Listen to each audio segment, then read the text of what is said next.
It's the 1-year anniversary of Susan's Bookshelf. I can't believe it's been a year already. Like, it has, oh, that's so 80s. Like, totally. It's been so fast. And in the past year, I have read some amazing books, some very old and probably shouldn't be read anymore books, but some really good books. I have been trying to get rid of books and not buy anymore. But you know, this is a special occasion. So I thought, why not? So this is my book haul. I will probably get more. I will do another video of Little Free Library. So that's more of an exchange than new books. Yeah, we'll go with that. But these are library books. I don't know if you can see this stack. These are new to me that I get to keep. So let's get started.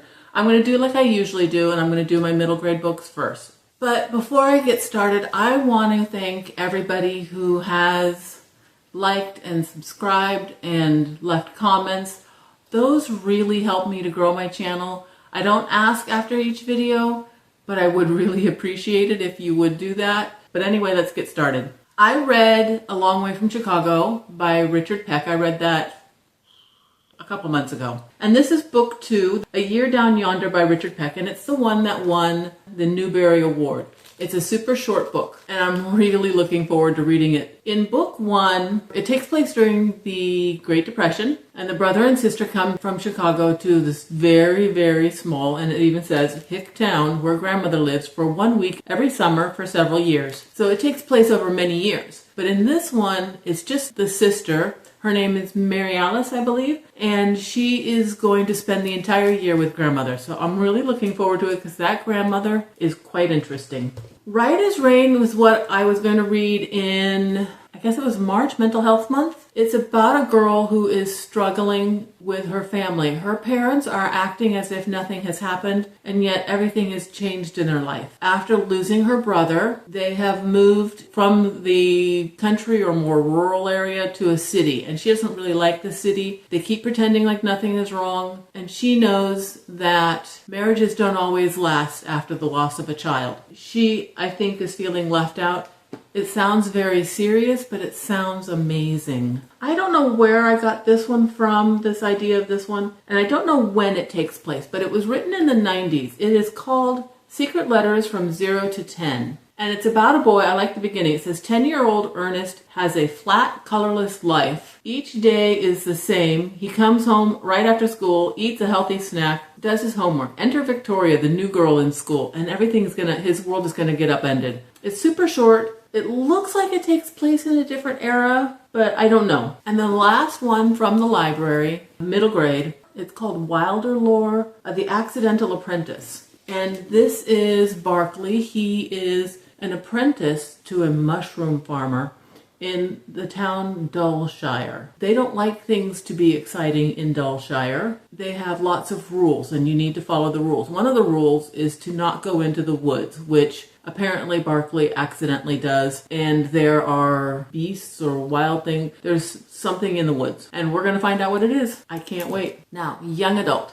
I've had this one for a few weeks now. I need to read it or return it. I would rather read it. It is The Mirror Visitor, Book 1, A Winter's Promise. And I don't really know anything about it other than I love the cover, the whole floating city. Actually, I don't know if it's a city or if it's just a castle. I've heard good things about it, and I really have just wanted to read this forever. Well, since 2018. So I don't know much about it. I kind of want to stay that way. Go into it without knowing. This is a sapphic romance graphic novel. Mrs. Aisling is many things to many people. She's a princess, a daughter, heir to the throne, that sort of thing. She's on the verge of learning a lot more about herself. This is Forget Me Not. The book is Forgive Me Not. Forget Me Not is the name given to the true princess, the lost teenage biological daughter of the king and queen who have grown up in the chaotic and magical realm of fairy. Forget Me Not is going to come into Aisling's room. They're going to be confrontational at first, and I think, as I said, it's a sapphic romance. So I can't wait. I love the colors in this.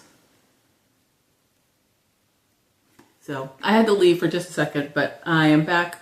And I have 2 more young adult graphic novels. So this one to me is more new adult because this is Celeste. And Celeste is a curator, which means to me that she is educated and in a job. So that seems more new adult than young adult. This is also a book dealing with depression. Celeste needs this job at this museum because she lost her previous one because she was depressed. And so now she has this one. There's a caveat to it, though, that she has to live in the apartments that are above the museum and she can only work at night. I'm guessing there's a ghost involved. And also a book about mental health is In Limbo. This is a graphic novel. Ever since Deborah Jungjin Lee's family immigrated from South Korea to the United States, she's felt her otherness. She is kind of stuck between the two worlds, not quite American, not quite Korean. That's what it sounds like it's going to be. It's actually nonfiction. It's a memoir. And I like how it's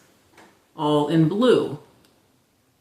So I'm really looking forward to that. Now my adult books. I don't know if you see the bookmarks. The Infinite Sadness of Small Appliances. I am not quite halfway. It's technically science fiction. It's a futuristic society where it's kind of Orwellian in a way. Like everything is run by the grid. All of the appliances and the house security, which is run by the watch that Harold wears. Everything is monitored. So these appliances are kind of concerned for their humans that are in their house. I'm just going to put it that way. The little vacuum cleaner happens to be I don't know if you get the glare. I'm going to try and watch out for the glare. The vacuum cleaner is my favorite character, and she's sort of the main character. And I'm really enjoying it. I should be able to get that one done soon. I am also listening to, because I never do just one book at a time. I actually think I'm reading 5 books at the moment.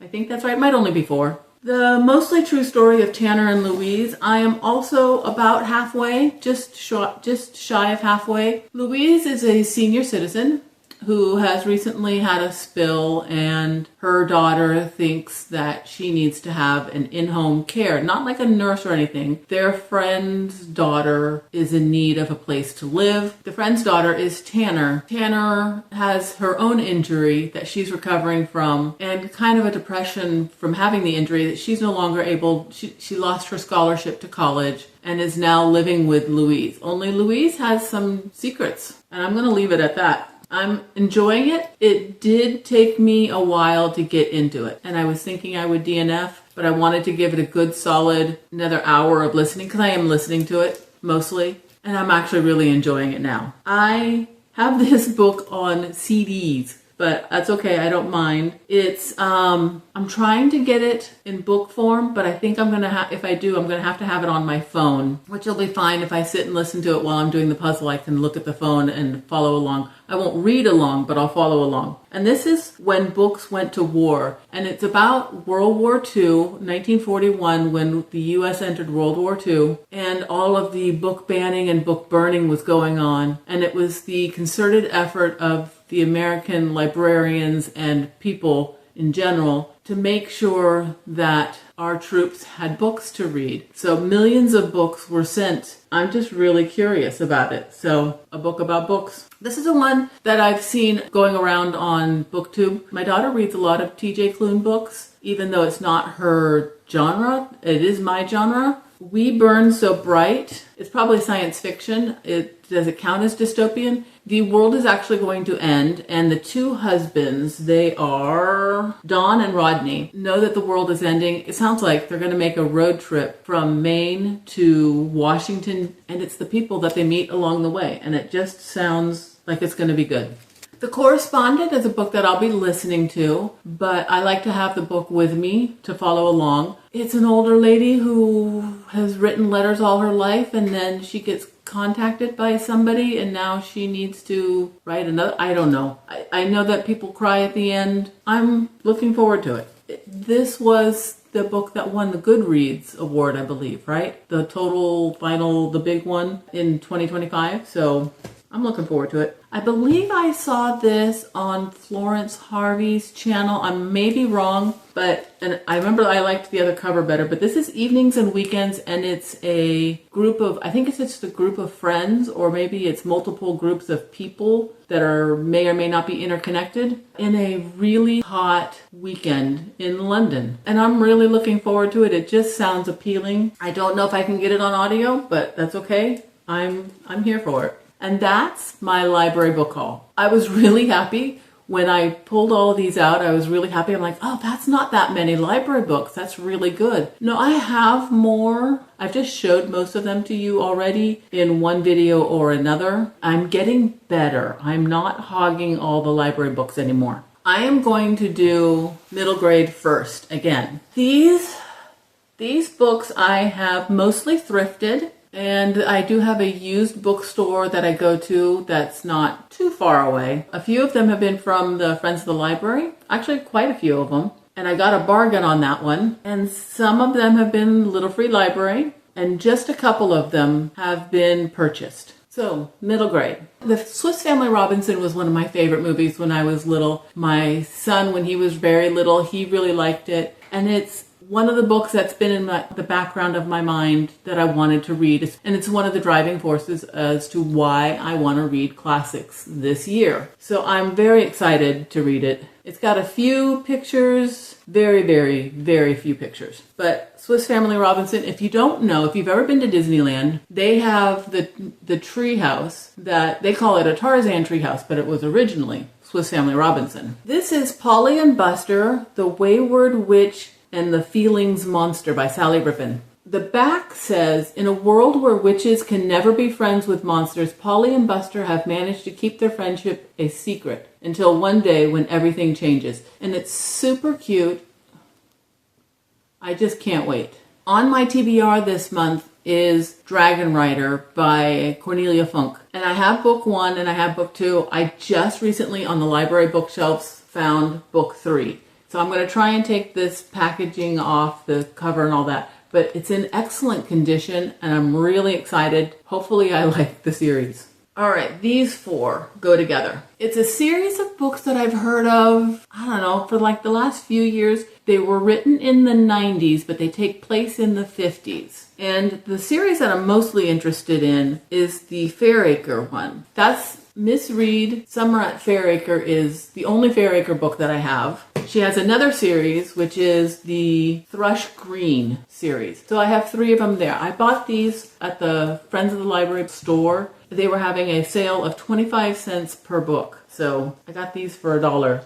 I don't really know anything about them other than it's village life in the 1950s. It said post-World War II, so maybe even earlier, but it sounds like it takes place mostly in the 50s. Also on my shelves, I have The Kingdom Keepers, which is also about Disneyland. It's a mystery, a bunch of kids running around and solving a mystery in Disneyland. I don't really know much more than that. But I have hit and miss books. I had like 1, 2, and 3, 6 and 7, and I think that was it. So I went into the store thinking I needed 4 and 5. I remember that I kept doing 4 and 5, 4 and 5, 4 and 5. Well, I got book number 5, and it's in excellent condition. It's got a tiny little bit of damage here, but I don't even know if it's been read. Like, it looks really good. In really good shape. But somehow I picked up book 6 instead of 4. It's the IV versus VI kind of thing. So I think I just got it backwards. But I think I'm going to keep this one anyway because this is a better copy than the one I have. So I'm going to go back to the thrift shop and see if they have book 4. But I'll just keep an eye out. My used bookstore will definitely have it. So I can't wait to read those. Now, you probably know that I'm a big Harry Potter fan. I have 2 shelves of Harry Potter books. I did not need this one at all, but it is one of my favorite covers. I found this at a Little Free Library, and I like the cover art. I have the original ones that were here in the US. I don't know if they were different. It's got a little crayon color on this, but other than that, it's in pretty good, well-read condition. But I love the cover art, so There we go. One of the other movies that I loved when I was little was Chitty Chitty Bang Bang. A few years ago, I saw at the library had Chitty Chitty Bang Bang Flies Again. And I immediately put it on my TBR on Goodreads. Well, this is also for 25 cents, a perfect condition book. I can't wait. I'll have to see if I can find the book Chitty Chitty Bang Bang to read first. Many, many years ago, my son was in 4th grade. We were driving down to see his mission because in our district, the kids do a mission report in 4th grade, and he picked Santa Barbara. And so we decided to make a road trip of it and go see it. And we were stuck in traffic because of road work. And I was fine with that because I don't like to read in the car. I wasn't driving, but I was reading Hunger Games, and I could not put it down. And as soon as I finished it, I'm like, I wonder what else she's written. I want to read it. So I looked it up. I finally have Gregor the Overlander. These are middle grade, not young adult. And Gregor is from our world, and I believe he falls into the underground. So there's 5 books in the series. They are in really good condition. They don't even look like they've been read. I have 1, 2, 3, 4, 5. I can't wait to read that. I'm so excited to have those. And that's clearly my largest stack, my young adult. I got this one from Little Free Library down the road, and it's Blackbird House, a novel by Alice Hoffman. So I looked it up. Alice Hoffman, most people know Practical Magic. I only know her from The Nightbird. I loved Nightbird. This is a middle grade book, and that's the only Alice Hoffman I've read. When I looked this one up to see if it was worth keeping or if maybe I should just use it as an exchange book for another Little Free Library, it had good ratings, but it said it was a collection of short stories. So I don't know why it says a novel. So if anybody's read this and could tell me what it is, but I love the cover. And I'm actually okay if it is short stories. So I think I'm going to keep it right now. This is a young adult. I don't know if I said that. And this book, I saw people reading a different cover of this, and I'm like, oh, that sounds really good. It wasn't until I saw somebody else with a different cover that I made the connection that they were one and the same as the book that I had seen years ago that I wanted to read. It's a series. I think it's 5 books long.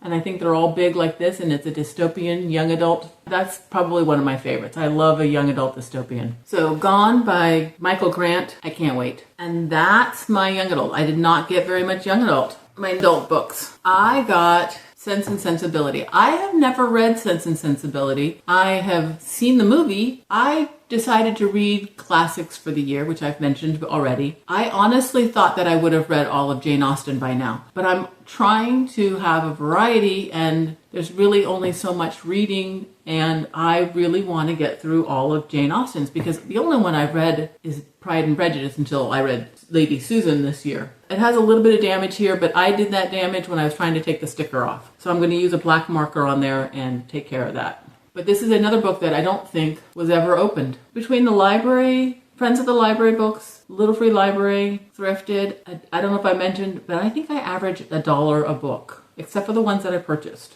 Also from the Friends of the Library, Open Throat. And you can't tell, I'll have to get the stickers off. I don't really know much about it other than people who have read it have really liked it. It is, I'm going to read, a queer and dangerously hungry mountain lion lives in the drought-devastated land under the Hollywood sign. Okay, I'm sold. It sounded really good. Everybody seemed to like it. I almost bought it when I was in Sausalito at a little bookshop there, and I wish I had, but I'm glad to finally have it. One last stop. This is a romance that happens on a commuter train, but the problem is they are in different times, like different years. And so when I first heard that, I'm like, ooh, I like that. It reminds me of the movie with the letter in the mailbox at the house thing. And they both live in the house, but they live at a different time, something like that. It reminds me of that. Not my typical area, but I have loved this cover since I first started watching BookTube and I heard people talking about it. And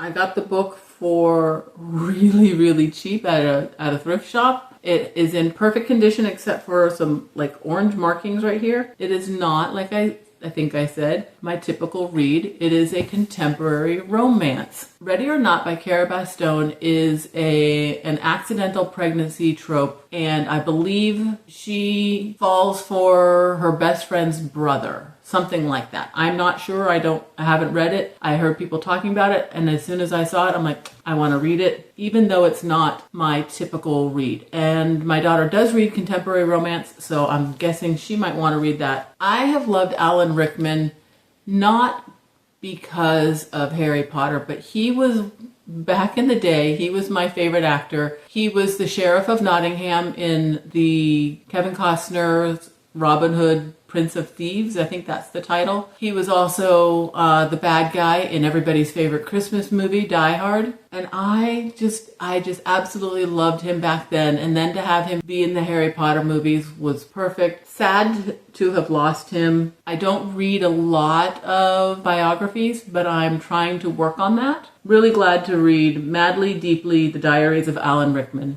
And then this is a book, also nonfiction, that I've heard people read. It's kind of made its round a few months ago. And it's a nonfiction book that apparently reads like fiction. The Wager, The Tale of a Shipwreck, Mutiny, and Murder by David Grann. And it is about a shipwreck and mutiny, and it apparently really happened. I'm really curious, so I kind of can't wait. And then those were all the ones that I either thrifted or Little Free Library, that sort of thing. I do have some that I bought. I got really amazing deals. I'm very proud of the fact that I did not spend very much money. I'm trying to not until I get monetized, if I get monetized. But I bought Dungeon Crawler Carl. This is going to be a book that's outside my comfort zone. I'm actually really excited to read it. And then I want to pass it along to my son. It sounds like something he would really like. It's a dystopian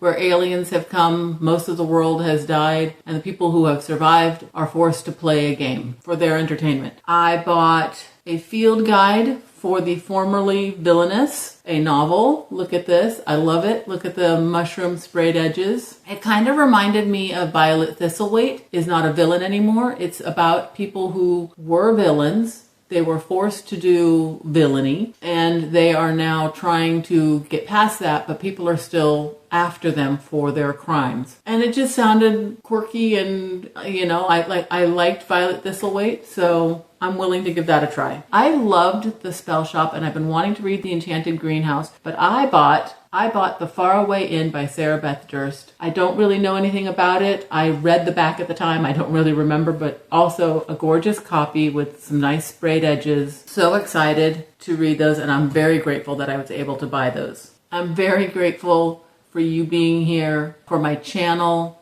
I can't believe it's been a year. Can't wait for more. It's because of BookTube that I started reading again. I was barely reading at all, and now I am reading voraciously, and I am enjoying them, and I get to talk to you guys about it, and I really am very thankful and still amazed that I do this. I can't believe I've been here for a year. Thank you for hanging out with me. I really do truly appreciate it. I'll see you next time. Bye.